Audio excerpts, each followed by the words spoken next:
हाँ दोस्तों, आप सबको नमस्कार, अस्सलाम वालेकुम आप सबको। चलिए मैं पार्ट 1 बना रहा हूँ चिमनी वाला, ठीक है। 2 पार्ट में बनाऊँगा तब जाके आप लोग पूरा समझ जाओगे। और समझ क्या जाओगे कि आप लोग के ऊपर भी कभी भी ऐसा आएगा प्रॉब्लम, सर पे आएगा इतना बड़ा मतलब अड़चन आएगा तो घबराया नहीं जाता है। और कैसे निकला जाता है, दिल को मजबूत करके और दिमाग से चला जाता है। तब लाठी चला के नहीं जीत पाएंगे। लाठी चलाएंगे तो दोनों तरफ से कुछ ना कुछ हो सकता है। तो एक आदमी को किसी न किसी को जेल में जाना पड़ता है, फिर लाइफ ख़राब हो जाती है, मर्डर हो जाता है। इसलिए कोई भी चीज़ दिमाग से लड़ा जाता है। हाथी इतनी मजबूत होती है। एक पिलवान, एक लड़का जो होता है बच्चा, वो भी एक लकड़ी लेके उसको हाँकता है, उसको चलाता है दिमाग से। उसका कुछ कमजोरियाँ होता है हाथी का, जो कि वो समझ चुका है और समझ के उसको हाँक रहा है, पिलवानी कर रहा है, ठीक है। तो हाथी इतनी बड़ी है, उसके बावजूद भी उसको कंट्रोल कर रहा है वो। अगर चाहे कि बल से हम उसको नचाएं और हाथी को चलाएं तो हाथी एक झटके में कहाँ फेंकेगी, कहाँ जाके गिरेगा, पता नहीं चलेगा। उसी तरह है, कोई भी किसी से पंगा लेने से पहले, चाहे कितना बड़ा भी है, डरो मत उससे। दिमाग से चलो, उसे दिमाग से उसको लपेटो, उसको दिमाग यूज किया जाता है। तो ये सब देखोगे आप लोग, तो मैं जितना दिमाग इस्तेमाल करता हूँ अभी, चाहे पहले भी जो किया हूँ, तो अल्हम्दुलिल्लाह और अल्लाह का शुक्र है कि आज तक कहीं भी आप लोग पता करना ना, खाली मेरे बोलने में मत जाया करो, पता भी कर रहे हो कि किसने शिकस्त दिया है मेरे को। अब आगे नहीं जानता हूँ कि अल्लाह कब शिकस्त दे देगा, मैं अपने आप को बड़ा नहीं बोलता हूँ, लेकिन दिमाग ऐसा यूज करता हूँ। अगर वक्त पर कोई हमको अगर दबाता है ना, तो उस टाइम में थोड़ा बर्दाश्त कर लेता हूँ गुस्से को। अगर गुस्से को नहीं बर्दाश्त करूँगा तो क्या हो सकता है, मर्डर हो जाएगा, केस हो जाएगा, क्या हो जाएगा। इसलिए उस टाइम में बर्दाश्त करता हूँ। फिर मैं सोचता हूँ कि अभी इनको कैसे इनको लपेटना है। उनको लपेटता हूँ, ऐसे अच्छे से लपेटता हूँ, बोले 2 दिन में लपेटूँ, 2 महीने में लपेटूँ, 1 महीने में लपेटूँ, लेकिन लपेटूँगा ऐसे कि फिर उनको उठने नहीं देता हूँ। फिर उनको रोना ही है और माफ़ी मांगना ही है, ऐसा उनको गिरा देता हूँ नीचे एकदम। अभी तक तो यही हुआ है मेरे साथ में, चाहे वो कितना बड़ा भी पार्टी हो, उनको निकलने नहीं दिया हूँ। बस मेन कारण क्या है नहीं निकलने देने का, दिमाग से चलना पड़ता है, पेशेंस रखना पड़ता है। लोहा गर्म में, आप भी गर्म है, वो भी गर्म है, मर्डर हो जाएगा उसमें। जब आज एहसान मान के बाद, तो पैसा नहीं देखा जाता है उसमें, चाहे कितना पैसा लगे, झोंक दो पैसा उसमें। लेकिन कहाँ झोंको, जायज़ जगह, नहीं तो उस टाइम चमचे फमचे बहुत तैयार हो जाते हैं, लड़ा देंगे, आपसे पैसा खाएंगे, फिर केस करवाएंगे, लंद फंद में सब पैसा आपका डूबेगा। तो सब सोचा जाता है। बोले 10 आदमी तो एक आदमी के सुनो, उसमें कौन क्या बोल रहा है, ये सच बोल रहा है, मेरे फ़ायदे के लिए बोल रहा है कि लड़ाने के लिए बोल रहा है, ये सब सोच के चला जाता है। ओके, चलिए अब आप लोगों को मैं बता रहा हूँ चिमनी के बारे में। देखिए, पहले से मेरा चिमनी था, मैं सऊदी से आया था 2000 में, ठीक है। मैं तो आया था, छुट्टी ही आया था, और सऊदी भी जाने का कुछ कारण था मेरा, इसलिए चला गया था। तो जब आया तो मेरे बड़े भाई चला रहे थे चिमनी, वहाँ दिघोली जो बैकुंठपुर में आता है, उस एरिया में सबसे नंबर 1 चिमनी हम लोग का था, मेरे भाई का था, नंबर 1 में चल रहा था। मतलब उधर बहुत सारे चिमनियाँ था उस टाइम में भी, अभी भी होगा, लेकिन नंबर 1 में चल रहा था हर चीज़ में। लेकिन वो मेरे भाई के गलती से, मेरे भाई हैं, बेईमान नहीं है, लेकिन है सीधे दिल के। कोई आके रो देगा, गा देगा ना, तो उस अपना पॉकेट नहीं देखेगा कि मैं किस काम के लिए पॉकेट में पैसा रखा हूँ, उसमें झोंक देगा, तो अपना तो फेलियर होना है ना। फिर ये कारण है वो भाई का। तो इनको क्या करते थे सब, एक तो अनलिमिटेड उस पर मंसी मैनेजर, कोई आके रोता था गांव जवार के उधर का कि ये अपाइज हैं, ये हैं, वो हैं, इनके कमाने वाला कोई नहीं है, घर नहीं चल रहा है इनका। मंसी आके बात करते थे इनको, हाँ चलो इनको डेली में रख लो, इसको कचिया में रख लो, इसको ट्रैक्टर के गिनती ईटा गिनने के कुछ भी एक बहाने से रख लेते थे। आखिर तुम रख लिए भाई, सैलरी तो देना है ना। चलो ये दिए, चलो काम दिए, अच्छी बात है, किसी का रोजी चल रहा है, उससे कोई फ़र्क पड़ने वाला नहीं है अगर महीने का 10-5 हज़ार कमा ले रहा है तो। लेकिन चोरी होना चालू हो गया इनके चिमनी पे, वो भी चोरी, यानी बोला जाता ना चौतरफा चोरी, वैसा। कोयला वाला अलग चोरी कर रहा है, ला रहा है 18 टन कोयला वहाँ से झारखंड से, यहाँ 22 टन का बिल बना के दे रहा है, 22 टन का पैसा भर रहे हैं। कच्ची ईंट बन रहा है डेली 1 लाख 1.5 लाख का बिल बन रहा है। हर तरफ से जब मैं आया, साल भर 6 महीना रहा, तो सब बीमारी मैंने समझ में आ गया मुझे। मैं जब बीमारी लगा चेक करना, ईंट जाता था, अगर दिन भर में 20 ट्रॉली बिका है ईंट, तो 18 ट्रॉली लिखा जाता था चालान में, 2 ट्रॉली का पैसा गायब। ये सब पर ध्यान नहीं दीजिएगा तो चाहे कितना भी आप बड़ा पैसा वाला रहेंगे, टाटा बिरला रहेंगे, तब भी आप फकीर बन जाएंगे। बनेंगे कि नहीं बनेंगे, आप ही लोग सोचो। इसलिए आप लोग भी ध्यान देना, बिजनेस में कमाना बड़ी बात नहीं है, उसको कंट्रोल करना, उसको बचाना, उस पर निगरानी करना, तब पैसा बचता है। और हमारे भाई को सब, मेरे फादर को तो शुरू से लोग हफीज़ बाबू बोलते हैं, उससे फेमस है। चाहे 10 साल के बच्चा भी उनको बाबूए बोलता था, और 90 साल के आदमी जो है, बुजुर्ग लोग भी बाबूए बोलते थे, क्योंकि उस लायक थे, वो गांधीवादी सिद्धांत के थे, इसलिए उनको सब लोग बाबू बोलते थे। यानी अपने लाइफ में कभी कोई काम ही ऐसा गलत नहीं किए कि कोई आज तक बोल दे, मरने के बाद भी कोई बोल दे कि वो गलत इंसान थे, कोई नहीं बोल सकता है। वो सबको मिला के चलते थे, हिंदू मुस्लिम। आज तक वो समझे ही नहीं कि हिंदू क्या है, मुस्लिम क्या है, सबके साथ एक जैसा रहते थे। वो बड़े बड़े राजपूत लोग का घर का झगड़ा वो फरियाते थे। राजपूत लोग के घर, राजपूत लोग दूसरे के झगड़ा फरियाते हैं ना। कोई झगड़ा होता है तो लोग बोलते हैं चल फलाना बाबू जो बोलेंगे मानेगा ना, फलाना सिंह बोलेंगे तो मानेगा ना, तो लोग बोलते हैं हाँ। उन लोगों का झगड़ा होता था। हमारे यहाँ बहुत अच्छे लोग हैं राजपूत लोग, हम लोग घर के करीब में, उन लोगों से हम लोग का बहुत संपर्क अच्छा रहता है, यानी घरेलू जैसा रहता है बिल्कुल, मेरे फादर के ज़माने से लेकर अभी तक। तो अब तो नए नौछड़िए लड़के हो गए हैं, वो तो क्या मालूम जानते नहीं जानते उतना, लेकिन जो पहले के लोग हैं सब वो जानते हैं कि हाँ किस टाइप के थे हमारे फादर। तो उन लोग के घर में अगर झगड़ा होता था ना, बड़े बड़े राजपूत लोग, दो लोग बोलते रहे हफीज़ बाबू जो बोलेंगे मानेगा तुम, वो बोलते थे हाँ मानेंगे, तो चलो कि तो हमारे फादर को बुलाते थे वो लोग, या तो वहाँ दरवाजे पर आते थे, वहाँ बैठ के बात होता था, वो लोग बात मान लेते थे। इतना इज्जत था मेरे फादर का। इसलिए हर जात, मुस्लिम में जल्दी कोई बाबू नहीं कहलाता, लेकिन वो एरिया में, जिला में आप पूछेंगे किसी से तो हफीज़ बाबू एक वही हैं मुस्लिम में कि वो बाबू कहलाते थे। तो कहने का मतलब फादर का नाम इसलिए लाया कि मेरे बड़े भाई को भी लोग वहाँ इनको बाबू बाबू बोलते थे, आज़ाद बाबू करके इनका चोरी करते थे सब। कहने का मेरा ये कारण है, बाबू का नाम क्यों लाया अपने फादर का। वो तो लुटा करके, मेरे बड़े बोल रहा हूँ, मेरे फादर तो लुटा करके बाबू नहीं कहलाते थे, इनको लूट के सब बाबू बोलता था। तो खुश होते थे कि हमारा भी, सब बोलते थे हफीज़ बाबू के बाद इन्हीं का नंबर है, हफीज़ बाबू के बाद इन्हीं का नंबर है बाबू का। अभी खुश रहते थे। मेरे से कितना बार झगड़ा हुआ इनका चिमनी पे, मैं कई बार बोला, मैं भी कई लाख रुपए कमा के इनको दिया था।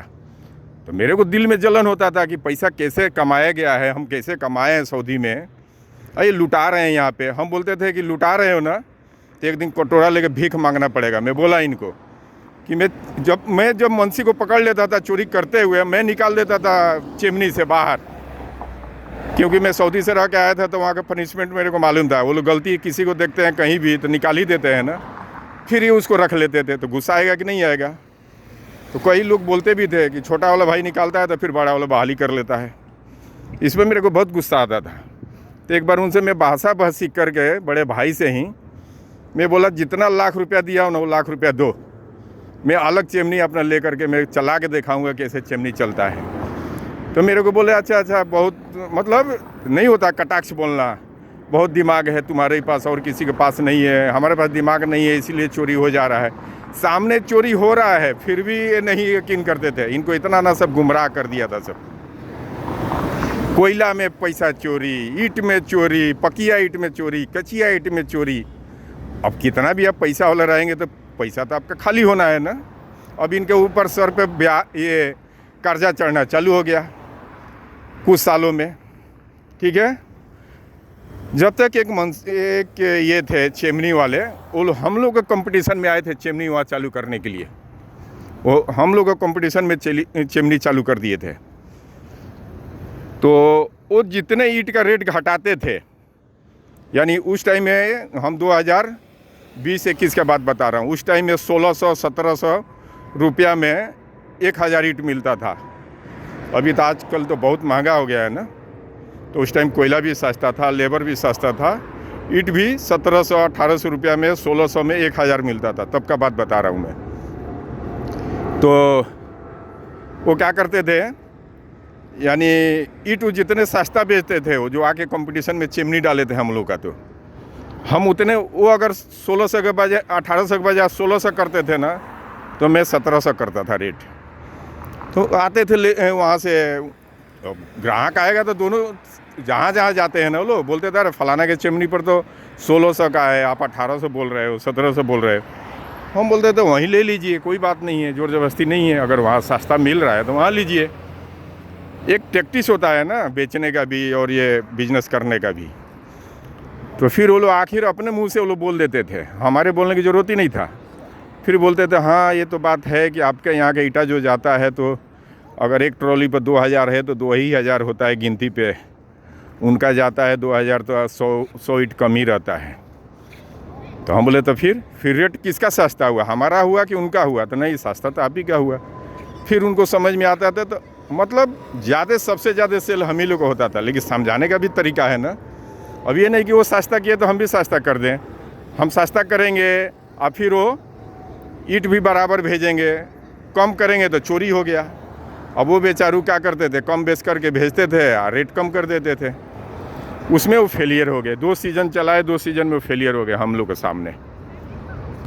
फिर वो चिमनी जो है हम ही लोग से कंपटीशन कर रहे थे, हम ही लोग से चिमनी बेचने के लिए फिर बात चलाने लगे।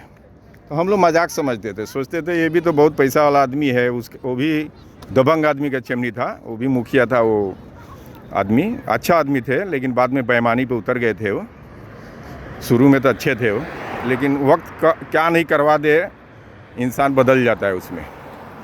तो चिमनी का ऑफ़र भेजने लगे हम ही लोग से बेचने के लिए। और जब तक मेरे भाई से मेरा ये अनबन चलता ही रहता था। हम बोलते थे कि चिमनी पर चोरी हो रहा है, कंट्रोल करो, ये करते नहीं थे, इस अनबन चल रहा था। उसी बीच में वो चिमनी का बात आया, हमने वो चिमनी ख़रीदा। वो उस टाइम में मैं ख़रीदा 9,25,000 में, 2001 का बात है। 2001 नहीं, 2002 का। 2002 में 9,25,000 का चिमनी खरीदा। वो मांगे थे 15 लाख। 15 लाख से होते होते वो दिए मेरे को 9,25,000 में। बातों बातों में मैं चिमनी खरीद लिया। ठीक है, चिमनी तो मैंने खरीद लिया, लेकिन वो रिवेन्यू टिकट लगा के जो होता है ना, उस पर ही बायना बाटा मैंने दे दिया। और वो चिमनी को रजिस्ट्री करने के लिए कितना बार बोला हमने, कितना बार बोला उनको, वो मुखिया जी को। वो भी एक चिमनी एक मुखिया जी का था, उनका लड़का चला रहा था। तो लड़का वो चलाने लायक था ही नहीं, वो बस वो भी वैसा ही थे वो, इसलिए तो फेलियर हुआ उनका। तो फिर क्या हुआ कि चिमनी तो हमने ख़रीद लिया। मैंने 2-3 साल चलाया, मैंने 2-3 साल में चलाया, सक्सेसफुल होते गया। मेरा सक्सेसफुल चल रहा था चिमनी, मैं फेलियर नहीं था, मैं सही था बिल्कुल। लेकिन वही बीच में हमारे भाई का चिमनी क्या हुआ, बिल्कुल फेलियर हो गया। क्योंकि इतना कोयला वाला सब पैसा उनके सर पर लाद दिया। सब कोयला 18 टन का 22 टन 25 टन बना के एकदम पत्थर कोयला दे के क्या क्या दे के, अब आँख बंद करके ले लेते थे। उसी बात पर हम अलग हो गए थे। फिर ये चिमनी कब बेच दिए, क्या किए, हमसे राय भी नहीं लिए। ये चिमनी बेच दिए, मेरे बड़े भाई ने बेच दिए। हमें पता नहीं, मैं वहीं रह करके, वहीं आधा किलोमीटर के दूरी पर मेरा चिमनी मैं चला रहा हूँ, मुझे से राय भी नहीं लिए, कुछ नहीं किए, चिमनी बेच दिए। जब घर में झगड़ा लगा और चारों तरफ से कोसना चालू हुआ इनके ऊपर, एक सबसे छोटा भाई है, वो 1 रुपया कमा के लाइफ में नहीं दिया है घर में, 1 रुपया, वो भी सऊदी कमाया है, 1 रुपया नहीं दिया अभी तक। बस अपना ही कमाया है, अपना ही कमा के आया, एकदम अलग हो गया फटाफट, ताकि पैसा वैसा देना ना पड़े घर में। वो बेईमान नेचर का है वो हर घर में एक होता है ना बेईमान, वही बेईमान है वो। तो उसने क्या किया कि हिस्सा मांगना चालू कर दिया कि आप चिमनी बेच दिए हो बड़ा वाला, पैसा दो। उसको ये नहीं लग रहा है कि घाटे में पड़ गए तो चिमनी बेच दिए, वो पैसा मांगना इनसे चालू कर दिया था, हिस्सा मांग रहा था। अब ये बोल नहीं पा रहे थे, कुछ परेशान थे। इनको ऐसा वो लोग दबाव डाल दिया था, और मेरे फादर को भी ये मालूम नहीं था कि चिमनी बिक गया, क्यों बिका क्यों नहीं। और मेरे फादर तक भी ये बात जाता था। बहुत लोग हमारे यहाँ के लोग थे काम करने वाले, वो जाके बोलते थे चुपके से मेरे फादर से कि बहुत चिमनी पर चोरी हो रहा है और आज़ाद भाई कंट्रोल नहीं कर पाते हैं। तो जब इनको पता चल जाता था ना, हमारे फादर कई बार बोले कि तुम कंट्रोल क्यों नहीं कर रहे हो, तो उल्टे में बोल देते थे हम बच्चा है क्या कि चोरी हो रहा है। मतलब किसी के बातें नहीं समझते थे। और जब सब रोड पर ला दिया इनको ना सब, तो हमको जो झटकारे थे ये कि तुम अपना देखो अपना, हम इतना बुर्बक नहीं है बोले थे ये। आज बोल रहा हूँ सब दिल की बात, कोई कहानी बनावट नहीं है, सब हकीकत है। तो हमने जब आपने कर लिया था, अब ये फेल हो गए चिमनी में, इतना ना सब कर्जा चढ़ा दिया, कोयला वाला कौन कौन ये चिमनी बेच के दे दिए उधर, फिर भी कुछ बाकी रह गया। ठीक है, इतना चिमनी चलने वाला फेलियर हो गया। वो तो टाटा बिरला ख़त्म हो जाएगा अगर आप नहीं कंट्रोल से चलेंगे तो। चिमनी क्या चीज़ है। अभी देखिए अंबानी दो भाई, दोनों भाई के हिस्सा बराबर मिला। एक भाई जो है वर्ल्ड का तीसरा स्थान चल रहा है, एक भाई जो है अनिल अंबानी, न्यूज़ में सुनता आदमी कि गोल्ड बेच के केस लड़ रहा है। केस लड़ने के लिए पैसा नहीं है, तो इसका ये मतलब नहीं हुआ कि मुकेश अंबानी का फैमिली है तो वो गरीब नहीं होगा। हुआ ना गरीब, वो भी ज़्यादा ही चालू बनता था, ज़्यादा ही चलता था, क्या क्या करता था, उसमें डूब गया वो। एक भाई आगे बढ़ते गया। ऐसा ही होता है। समझाने के लिए बीच बीच में कुछ बोल देता हूँ, तो उसको आप लोग समझिए थोड़ा।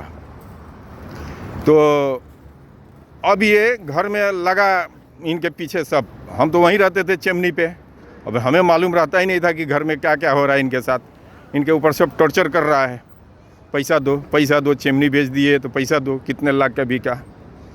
अब ये दे कहाँ से, ये तो बेचारू कर्जा भर रहे हैं, कोयला वाला का, किसका किसका।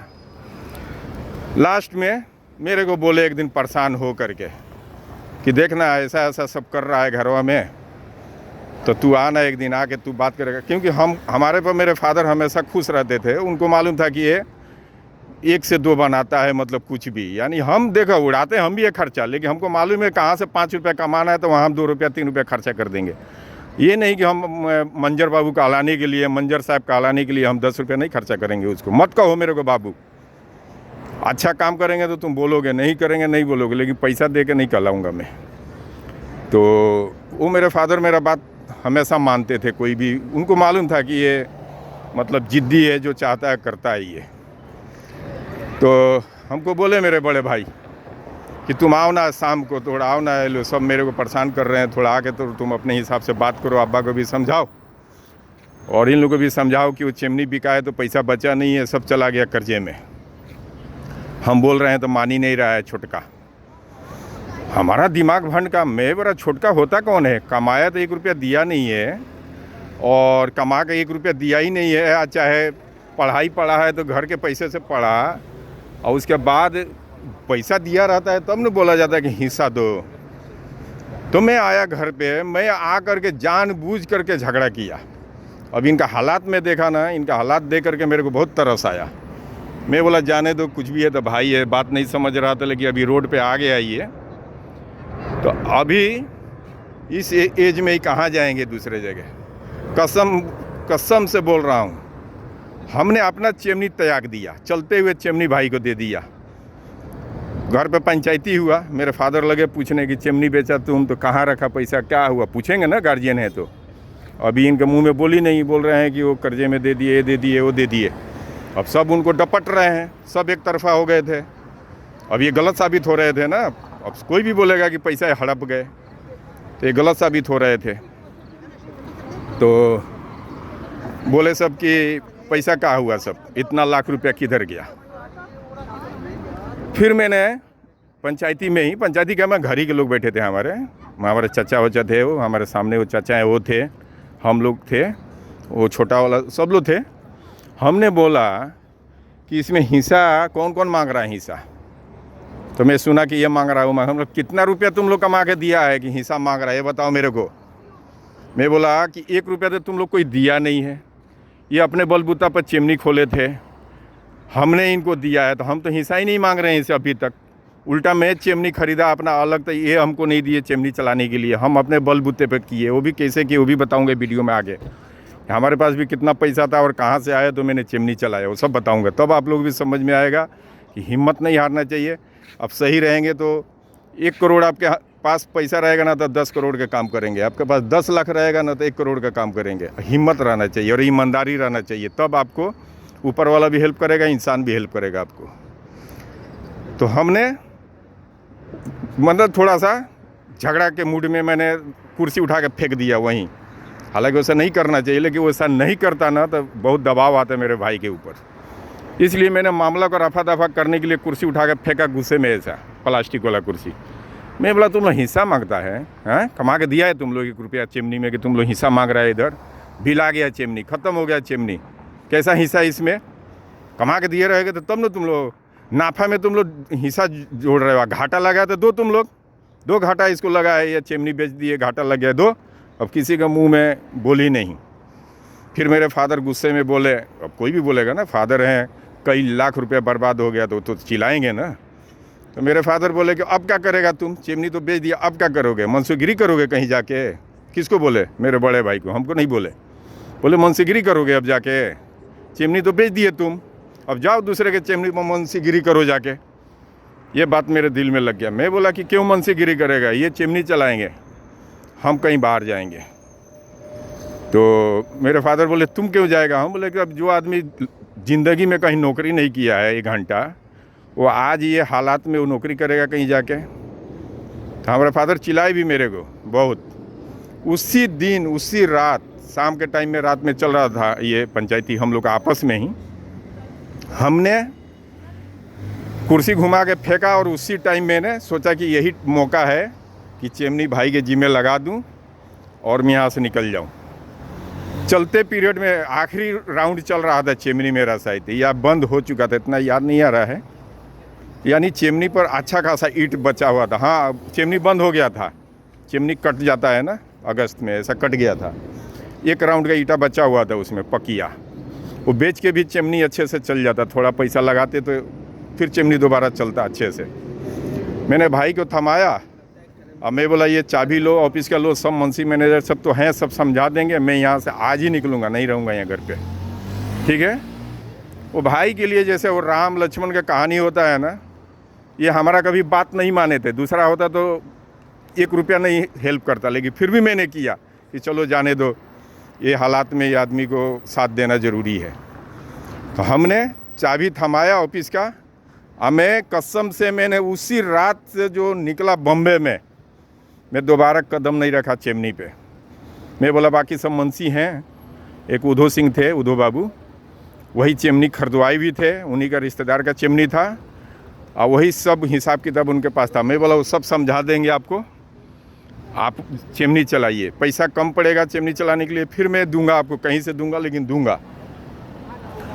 हालांकि भाई मेरा रोके, बोले कि मत जाओ तुम भी रहो। हम बोले नहीं, एक चिमनी पे 2 भाई नहीं रह सकता है, क्योंकि पहले चलाए दोनों। तो मैं दिल में सोचा तो हम अपना डायरेक्शन अलग बोलेंगे तो फिर झगड़ा हो जाएगा, क्योंकि हम अलग मूड के हैं। हम हैं थोड़ा जज्बाती में, मतलब कि हमको जो लगेगा कि अच्छा है तो अच्छा ही है, हम चपलूसी में जाते ही नहीं कभी। गलत है तो गलत है, उसके आगे कोई भी आ जाए, देख लेंगे, जो होगा देखते हैं बाद में। तो मैं उसी रात को, मैं घर के लोग रोकते रह गए मेरा, अभी शादी हो के भी 1 साल पूरा नहीं हुआ था। मैं बम्बे भाग के आ गया था, ठीक है। मैं बम्बे भाग के आ गया।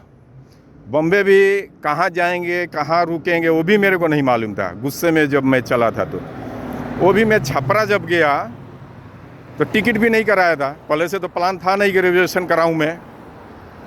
तो वहाँ पर जान पहचान के 2-3 लड़के लोग बम्बे आ रहे थे, उन लोगों से साहिब सलाम हुआ। तो वो लोग पूछे कहाँ जा रहे हो? हम बोले तुम लोग कहाँ जा रहे हो? वो लोग बोले हम लोग तो बम्बे जा रहे हैं। वो लोग बाहर जाने वाले थे, अरब जाने वाले थे वो लोग।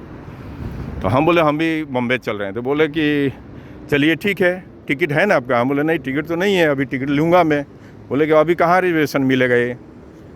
तो हम बोले कि तब क्या करेंगे? तो बोले हम लोग के साथ चलो। वो बेचारे इज्जत की है, हमारे एरिया के थे वो लोग। उन लोगों के पास 3 टिकट, तो हम 4 आदमी आए उस पर, ठीक है। उस हालात में मैं बम्बई आया, कुछ दिन उन लोगों के रूम में रहा। मैंने 2-4 दिन उनके रूम में रहा। उसके बाद में अपना रूम भाड़े पे लिया अलग। फिर वहाँ पर क्या करना है वो बहुत लंबी कहानी है। फिर मैं धीरे धीरे अपना जो भी लाइन में घुसना था, एक आदमी ने मेरे को, मिश्रा जी मिल गए अपने यहाँ के, वो काली पांडे जी जो है ना, उनके साढ़ू हैं वो। काली पांडे जी का, वो नेताजी जो है ना उनके साड़ू हैं, वो हमको वहाँ मिल गए। वो हमको रिक्रूटमेंट में घुसा दिए, वही हमको उस लाइन में। हम उनसे राय लिए कि कौन सा ऐसा बिजनेस है मैं करूं कि मेरे से हो सकता है बम्बई में। वो बोले कोई भी बिजनेस करोगे, नॉलेज नहीं है, फेल हो जाओगे, चलो हम तुमको इस लाइन में घुसा रहे हैं और तुम सक्सेस हो जाओगे इसमें, क्योंकि तुम एरिया का नामचीन आदमी हो, तो तुम्हारे पर कोई भी बिलीव करेगा और आएगा, काम में दिक्कत नहीं होगा, तुम सक्सेस हो जाओगे। तो उनके वजह से मैं पहले ही कतराया कि नहीं ये सब नहीं करेंगे। बोले कि अच्छा काम करना है, इसमें कतराना क्या है, गलत लोग करते हैं वो ना होते हैं। फिर मैं उसमें लाइन में घुस गया, रिक्रूटमेंट वाला में, ठीक है। अब ये जो छोटा वाला है ना, ये छोटा वाला जो है, अब चिमनी चलाने के लिए मैं भाई को बोला कि अब चिमनी के लिए तैयारी करो। फिर नया सिरे से चालू होता है ना, कच्ची ईंट बनता है, कोयला गिरता है, सब कुछ होता है ना। तो अब ये लोग क्या करता था, ये ऐसा भाई तो दुश्मन को भी ना मिले, बता रहा हूँ हकीकत, इसमें कोई झूठ सच है नहीं, समझे। अब छोटा वाला क्या करता था, 36 का आंकड़ा रखता था, 36 का आंकड़ा था इनके साथ। कैसे ये और फेलियर तो हो गए थे, फिर भी और कैसे ये फेलियर हो जाए, उसके लिए क्या क्या ना कहानी रचा था उसने। जो लोग कोयला देते थे पहले से, शुरू से हमारे ही एरिया के लोग थे देने वाले, वो लोग कोयला देते थे, मास्टर साहब थे और कौन पंडित जी लोग थे, वो लोग देते थे कोयला। उन लोग के घर जा जा के माना करता था कि कोयला मत दीजिएगा, फेलियर हो गया अभी, फिर दोबारा चलाने जाएगा, फिर ठप हो जाएगा आपका, पूंजी लॉक हो जाएगा, पूंजी फंस जाएगा आपका। वो लोग बोलते थे कि अरे हमें तो शक हो रहा है कि आप हफीज़ के लड़के हो कि कौन हो आप लोग। एक भाई है कि वो चिमनी त्याग के बम्बई चला गया अपने बड़े भाई के नाम से, हाँ, तुम आके माना करते। वो लोग ऐसा धुतकारते थे, फिर भी ये नहीं मानता था बेशरम इंसान। कई लोगों के पास जाकर बोलता था कोयला मत देना, लेबर जहाँ से मिलता है, लेबर सप्लाई वाला, माने क्या क्या सब सुनने को मिलता था, मेरे को आता था खबर। तो मतलब अपने तरफ से यही चाहता था कि ये दोबारा नहीं उठ पाए। ऐसा भी भाई होता है, कहीं होता है ना, सामने तो देखते होंगे आप लोग। तो इसलिए बोल रहा हूँ कि आप लोग, हर आदमी ये सोचते हैं ये मेरा भाई ये काम आएगा, उसमें कंस भी होते हैं, अजगर भी होते हैं, इस टाइप के भी भाई होते हैं। आ गया समझ में। सब भाई अगर एक जैसा रहे तो सब किसी के घर फूटे ही नहीं और घर टूटे ही नहीं, कई टाइप के होते हैं भाई। आ गया समझ में। फिर इसने जाके उनको रुकवा देता था, पिन मार देता था जा कर के। ये सब प्रूफ है, ऐसे बनावटी बात थोड़े बोला जा रहा है।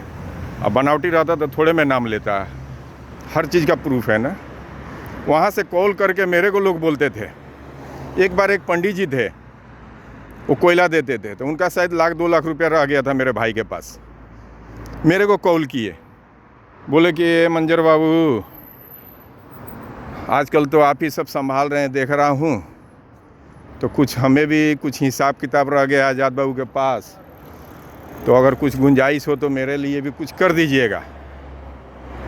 मैं बोला कितना, तो 1-2 लाख शायद बताए थे कि इतना है। मैं बोला आप घबराइए मत, मैं आने वाला हूँ बहुत जल्दी, मतलब गांव आएंगे तो हम बैठ के हिसाब करेंगे, जो होगा हम देंगे आपको। तो मैं जब गया ना गांव, तो भाई से पूछा, अब फ़ोन पर भी तो पूछ लिया था भाई से, तो भाई बोले हाँ उनका है, तो दिला जाएगा बाद में जब चिमनी चालू हो जाएगा। तो मैं गया तो भाई को लेके गया, गोपालगंज रहते हैं वो मास्टर साहब, वो कलेक्ट्रेट जिधर है ना, स्टेडियम के पीछे घर है उनका, और मास्टर साहब का नाम भूल रहा हूँ, ऐसे मास्टर साहब सब लोग बोलते हैं उनको, कोयला वाला। मैं भाई को बुला के लेके गया साथ में, आज आके 1 लाख रुपया दिया। मैं बोला पकड़िए 1 लाख रुपया ये। वो आदमी बोले, 4-5 आदमी थे हम लोग, बोले कि ये होता है राम लक्ष्मण का जोड़ी। एक भाई जो है आकर के सुबह 4 बजे भोर में आता है, मेरे दरवाजे पे आके बोलता है कि कोयला मत दीजिएगा बड़े भाई को, नहीं तो फिर डुबा देगा आपको।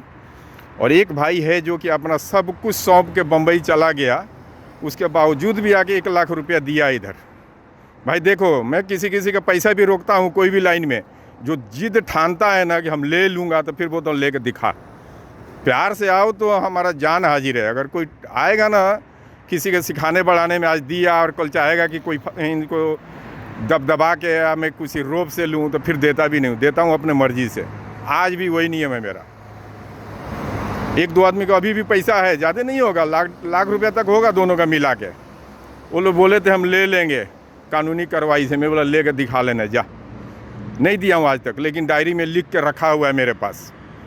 मेरे फैमिली का सबको मालूम है, मैं लिख के रखा हूँ कि खुदा ना खास कभी कुछ मुझे हो गया, अचानक मौत हो गया, कुछ हो गया, तो पैसा फलाने का ये पैसा तुम लोग दे देना उसको। लिख के रखा हूँ डायरी में, बता के भी रखा हूँ। लेकिन ऐसा वो बात ही कर दिया था थोड़ा सा बढ़ चढ़ के मेरे से ना, मैं बोला नहीं देता हूँ, जो उखाड़ना उखाड़ ले, नहीं दूंगा, जा। मैंने मांगने आया नहीं, खुद दिया। दे करके तुम फिर किसी के चढ़ाने पर तुम चल रहा है सियासत चलने के लिए, तो मैं बच्चा नहीं हूँ, समझता हूँ हर चीज़। तो कभी कभी कोई मेरे से अड़च के करता है ना कि मैं ले लूँगा, तो वैसे आदमी को देता ही नहीं हूँ पैसा में। लेकिन बेईमानी नहीं रहता दिल में, लिख के रखा है कि ये पेमेंट किसका है, कब देना है, दूंगा, अपने दिमाग से दूंगा, जब जिस दिन दिमाग ठंडा हो जाएगा उस दिन। अब इसमें कोई बोलेगा कि मेरा है, नहीं दिया, नहीं दिया। हाँ लिया हूँ, तुम बातें इस ढंग से किए हो कि ले लूँगा, तुम पहचानते नहीं हो मेरे को, ये वो दिस डेट किए हो, तो तुम्हारा पहचान देखने के लिए रोक दिया। मैं बोला दिखा पहचान, तो देता हूँ तुम्हारे को। तो ये बात है, ठीक है। अब ये तो वीडियो हो गया इतना, अब सेकंड पार्ट बना रहा हूँ, उसमें अब बताऊँगा कैसे बाबू साहब लोग से मेरा चिमनी का, ये शुरुआत था, नहीं बताता ना चिमनी छोड़ के क्यों गया, ये बता दिया आज आप लोगों को, ठीक है। अब इसके बाद बता रहा हूँ कि चिमनी मेरा हड़पे कैसे बाबू साहब लोगों ने। हड़पे तो मैंने फिर लिया कैसे, मैंने राजपूत जो होता है छतरी जात होता है, यानी छतरी किसको बोलते हैं, जैसे बारिश आए तो छतरी सर पे लगाते हैं ना बारिश से बचने के लिए, वैसा ही राजपूत होता है। राजपूत इतना अच्छा कौम है ना कि आपके साथ अगर साथ दे देगा तो आप, अगर गोली चलेगा तो पहला सीना पे गोली वो खाएगा, तब आपको खाने देगा वो, उसको बोलते हैं छतरी, ठीक है। राजपूत जो ओरिजिनल राजपूत होगा वो, ऐसे हर जात में ओरिजिनल और नकली होता है। खाली आजकल तो आधार कार्ड में कुछ भी टाइटल लिख दो तो शेख पठान राजपूत तो नहीं हुआ ना, खून में असर होना चाहिए राजपूत का, शेख का, पठान का, चाहे कोई भी जात का, उसको बोलते हैं कि हाँ ये असली जात है। चाहे कोई भी जात हो, कोई जात छोटा नहीं है, बड़ा नहीं है, हरिजन भी है, राजपूत भी है, शेख भी है, पठान भी है, अंसारी भी है, सब एक हैं। विचार बड़ा होना चाहिए, जात कोई माने नहीं रखता है। तो हमारे कहने का मतलब यही है कि जो छतरी होता है ओरिजिनल, अगर आपका दाना खाया है ना, नमक खाया है, तो आपके लिए गोली खाएगा वो। तो ऐसा मेरे साथ लोग किए हैं, जो नकली थे वो हड़पना चाहे, जो असली था वही राजपूत मेरा साथ दिया, और बगैर कागज़ का मैंने चिमनी दोबारा लिया, कोर्ट के थ्रू लिया, और नाक रगड़ के रोए भी वो लोग, माफ़ी भी मांगे वो लोग, और पैसा भी दिए वो लोग बाद में। वो सेकंड पार्ट में दिखा रहा हूँ, आप लोग देखिए उसको। शुक्रिया, थैंक यू। कंटिन्यू करूँगा सेकंड पार्ट में।